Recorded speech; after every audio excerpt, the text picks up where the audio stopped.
Today we continue our conversation about strategy. The chat starts with a conversation about artificial intelligence, AI, but it's really about purpose and finding your why. Now, you'll no doubt be aware of the astounding success that OpenAI has become and the incredible commercial business that it now is. But what you may not know is that way back in 2015, Elon, now I think he's sufficiently well known that one simple name will suffice, kind of like Prince. Anyway, Elon backed Sam Altman in 2015 and with a few others pledged up to $1 billion of investment focused on a super clear and super simple purpose: safe, powerful artificial intelligence to elevate humanity. Safe, powerful artificial intelligence to elevate humanity.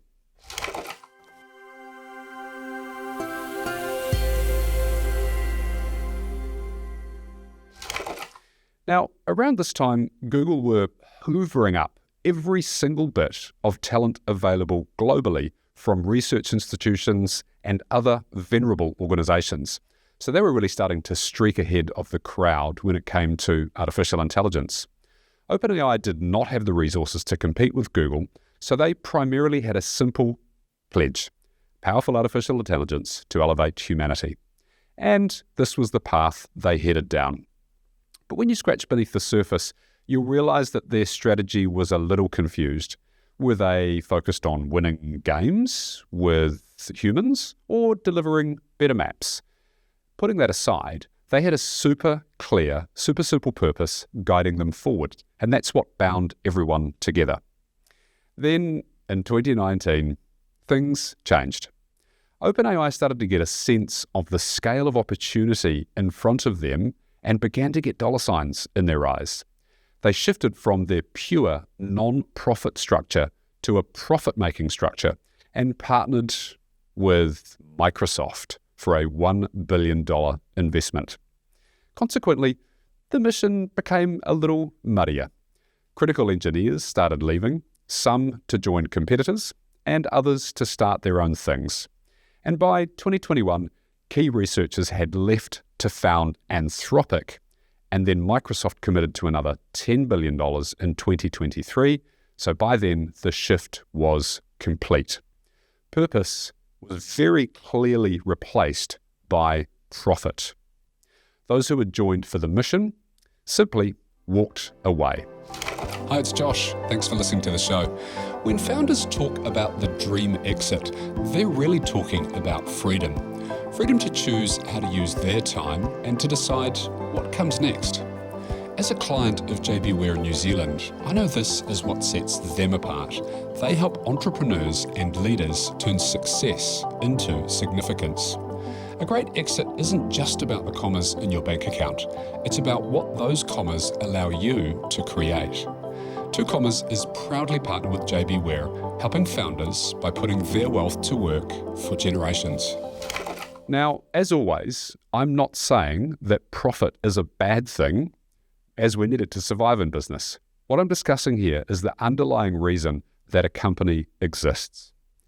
For OpenAI and others, directionless confusion and unwanted staff turnover happens when you can't answer or when you change the answer to the question, why does your company exist? So, for you, how clearly can you answer that question for your business? Why does your company exist? And as a hint, the answer is ideally not to make you rich or to give you and your team something to do during the day. So today's conversation is part 2 in this series on strategy. If you missed part 1, where we covered the 4 founder patterns, the link is in the show notes below.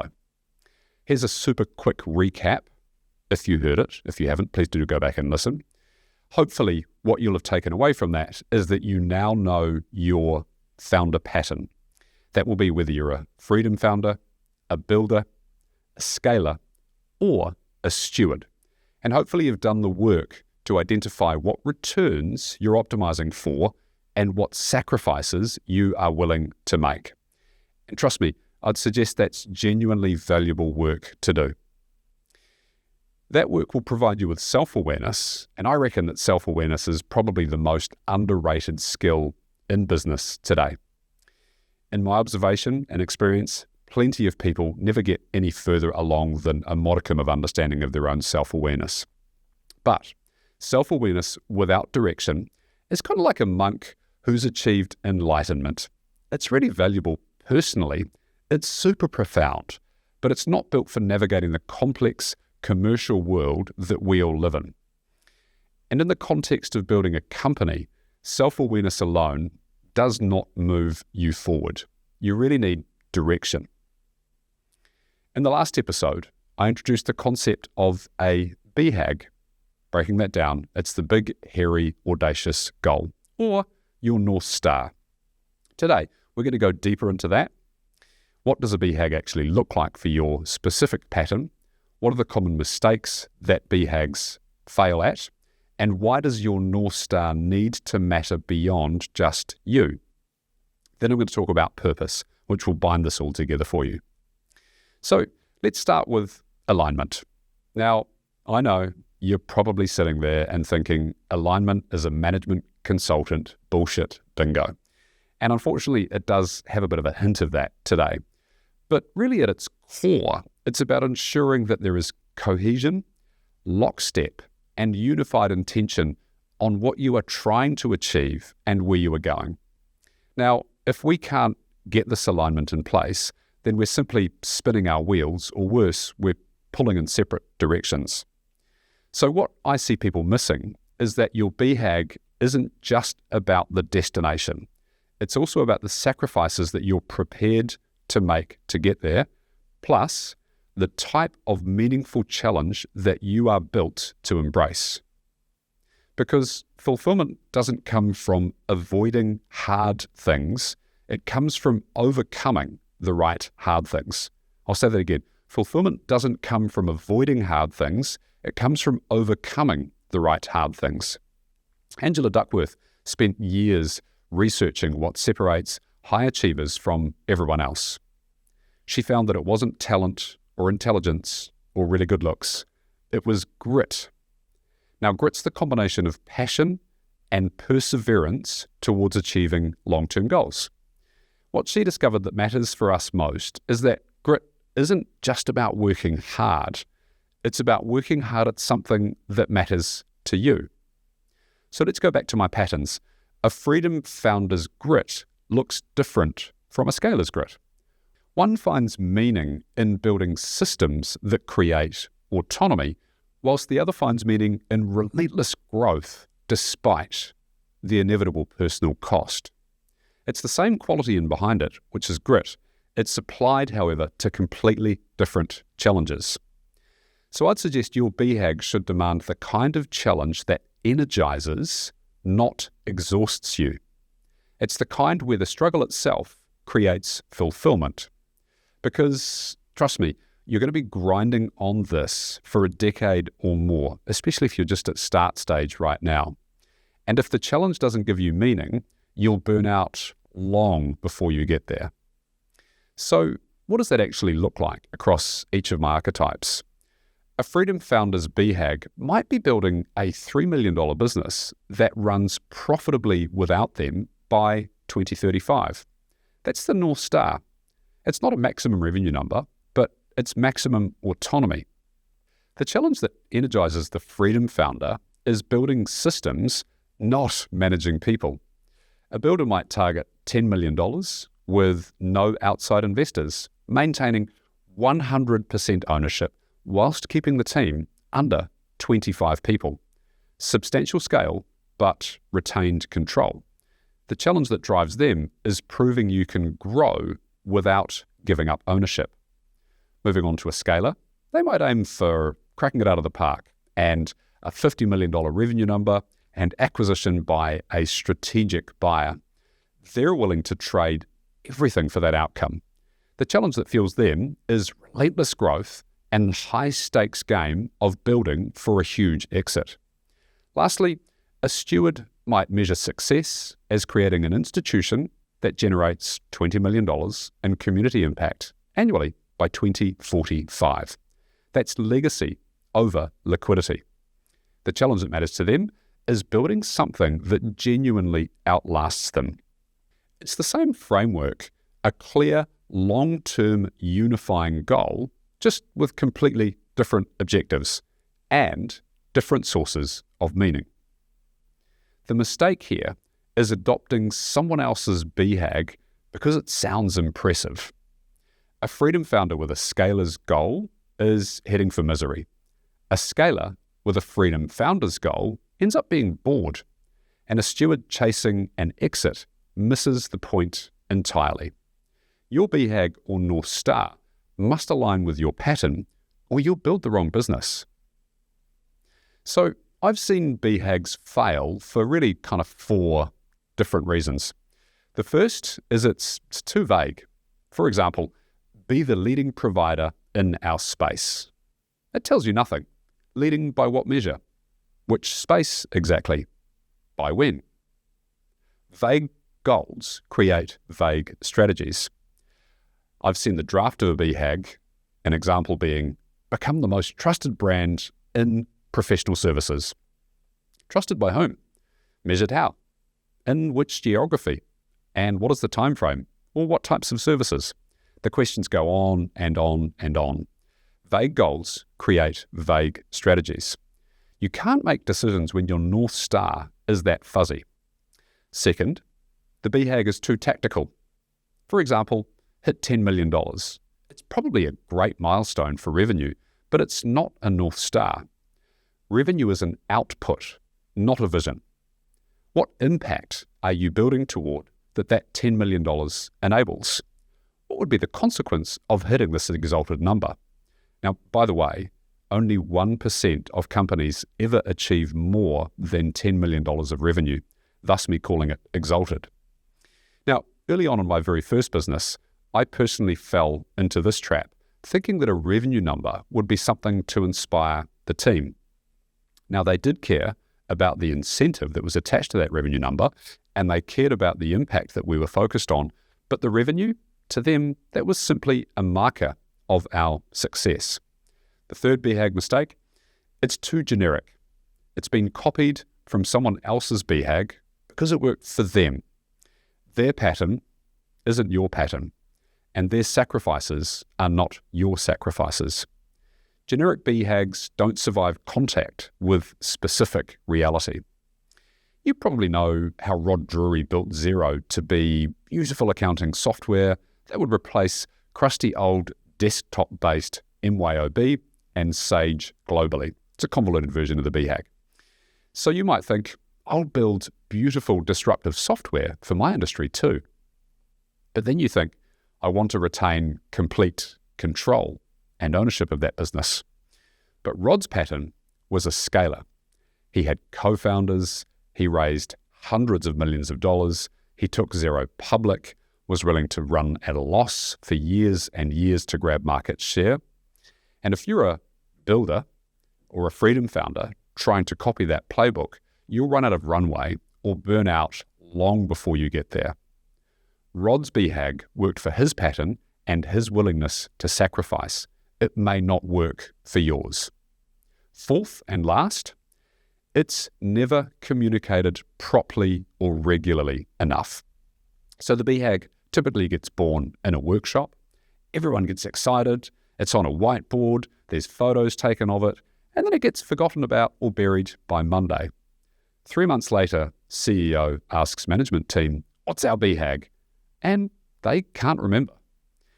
I've encountered founders who have spent $30,000, even $100,000 on strategy sessions, and they produce a hopefully beautiful BHAG and almost never mention it again. A North Star really only works if everyone can see it. That means talking about it in every all hands, every quarterly review, and every major decision discussion. So before you commit to your North Star, I'd suggest you run it through these questions. Does it clarify our decisions? If someone asks, should we do X? Does your BHAG make that answer obvious? If it's not, then it's not specific enough. Number 2, does it require you to become different. A true BHAG demands transformation, not just execution of current capabilities. You should need to grow into it over time. Number 3, does it inspire everyone, or nearly everyone? Certainly not just you, but the great majority of your team. Does it get them out of bed? If your BHAG only excites you, you'll be pushing people along instead of leading them forward. And the final consideration here is, would you still pursue this if no one was watching? If this is about external validation, or is it really about genuine desire? So as a thought experiment, strip away the LinkedIn posts, the podcast interviews, the industry awards, and if nobody saw the business succeeding, nobody knew about it, nobody applauded, nobody told you how impressive that was, would you still want it? Because if the answer is no, or I'm not sure, you're chasing external validation, not building towards something that actually matters to you and your team. And external validation, it's an exhausting fuel source. It'll run out very, very quickly. A genuine North Star survives scrutiny. So you can have a crystal clear BHAG that passes every single test and it aligns perfectly with your pattern, and still end up building something hollow. So my suggestion is, a BHAG tells you where you're going, but it doesn't tell you why it matters. Let me bring this to life for an example and then go into the detail. I'd like to talk to you about a company called Juicero. Back in the mid-2010s, they raised $120 million to build a Wi-Fi connected juicer. $120 million to build a Wi-Fi connected juicer. I know today that sounds crazy, but the pitch, it was epic. They were going to be the king of fresh juice. Millions of machines in homes across probably America, maybe the world, recurring revenue from subscriptions, transforming how people consume their fruits. They actually had top-tier investors, a super charismatic founder, and what was touted as a genuine technical innovation. However, when Bloomberg bought some juice packs, because they delivered these squeezy juice packs to the home, and demonstrated you could squeeze them by hand just as effectively, the entire business collapsed within months. Juicero had a BHAG, but really no real purpose.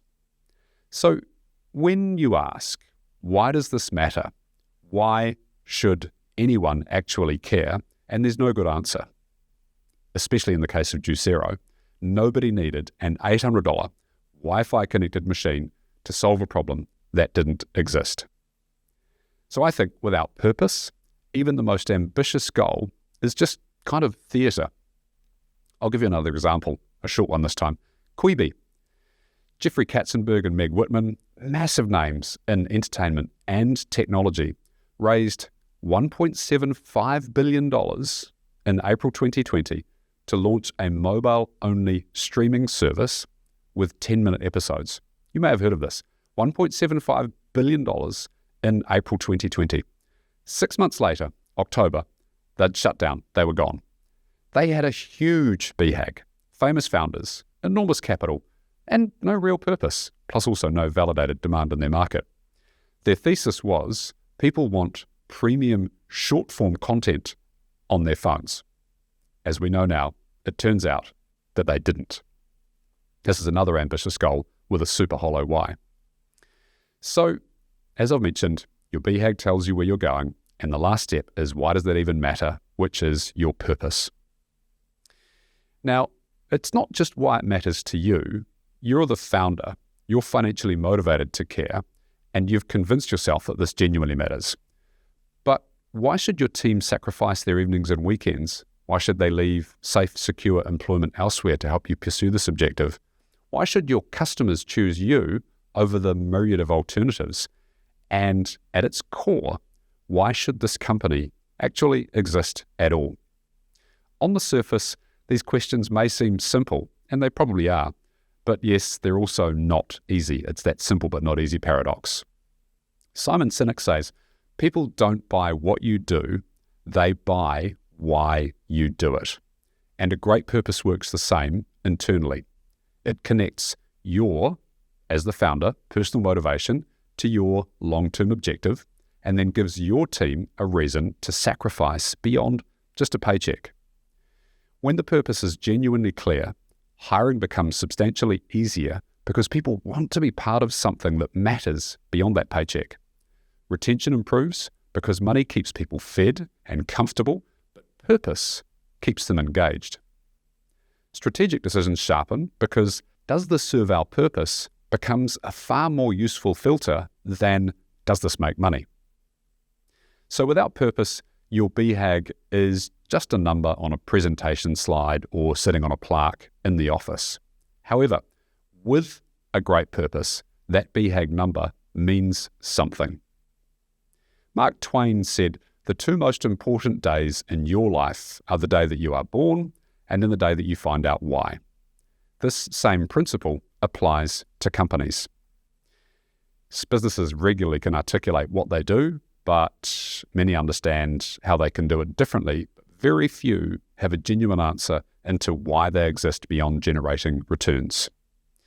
Personally, I reckon that a great purpose should be in service of something bigger than you. Not a profit number, not a revenue target, something that matters whether you're in the room or whether you're not in the room. Now, this conversation may be inspiring to you, but it also may feel difficult or confrontational. And for a lot of people, identifying their purpose feels oppressive because it's existential. It's that whole "why am I even here" question. And that's a hard question to answer, right? And there is enormous fear as well of getting this wrong. Like you'll commit to the wrong purpose and waste years of your life pursuing something that's just not meaningful enough. So my experience here is actually just draft something. Get something up on the wall. I know someone that wrote it on their shower mirror with a whiteboard marker so they could change it on a time-to-time basis, and they sat with it for about 6 months. But start with something in place. Sit with it for a week, a month, even a year.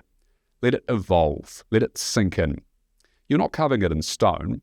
You're articulating what feels true right now, knowing that you can refine it as you grow.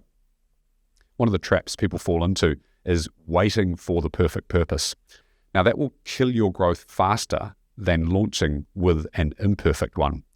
I've watched founders spend literally years trying to wordsmith that perfect statement. Meanwhile, they're a bit rudderless. As I've said, get something down, try it on for size, let it evolve. And that's how you find out actually what's true. So I'd suggest to you 3 questions to start with.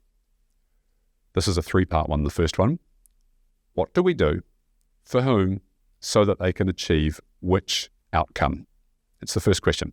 Second question is, if we didn't exist, what would our customers or market have to do instead? And the third question is, what would make us walk away from revenue? I'll say those again. 3-parter first question, what do we do, for whom, so that they can achieve which outcome? Number 2, if we didn't exist, what would our customers or market have to do instead? And the third one is, what would make us walk away from revenue? These are starters for getting at what really matters. And there's a bit of an uncomfortable reality about this work. You're possibly too embedded in your business to clearly see what matters versus what sounds impressive to investors or looks good on your website. It's that paradox of you can't read the label from inside the jar. This is genuinely where founders benefit from external facilitation. Not because you lack intelligence or vision, but because achieving clarity often requires distance, perspective, and feedback. And that distance requires someone who's outside the daily operations of the business, asking questions that you may have stopped asking yourself on a regular basis. So, a few weeks ago, we started with Alice asking the Cheshire Cat which path to take. And his answer was that it depends entirely on where you want to go. And we've established that I'd suggest that often people, founders, skip this foundational work of understanding the type of business that they really want, and consequently they end up building something that doesn't truly serve their lives. We've mapped the 4 distinct founder patterns, and how each requires different trade-offs and also has different intentions and outcomes. I've talked about the BHAG as your North Star, how it's vital in establishing what long-term decisions to make, and also then pulling it all together by establishing your purpose or your why that your company exists. So this work may be something that you've considered and perhaps done a few years ago. I'd suggest to people that they reflect upon it on a regular basis, annually at a very minimum, and refresh to make sure that it's aligned with values and intentions leading from this point into the future. I've also suggested that this work is best helped with an external facilitator. If it's not obvious, a part of what I do is clearly embedded in this space. If you have any interest in that, please do visit my website. And I hope that this series on strategy, forming something inspiring, meaningful that serves you as the founder, has been incredibly valuable to you. Thanks so much for watching. Thanks for listening to the show. If you've enjoyed it, and if you've gotten this far, you definitely have, then I reckon you should go and check out a copy of my book. It's available on my website or Amazon.com. There's an Audible version as well. And it's a blend of personal insight and experience on what it takes to build and sell a company. It's not a how-to guide. You can go to ChatGPT for that. I've had some wonderful unsolicited feedback from people, but I did ask some folk for it, and here is one of the bits of feedback that has come from one of the early readers.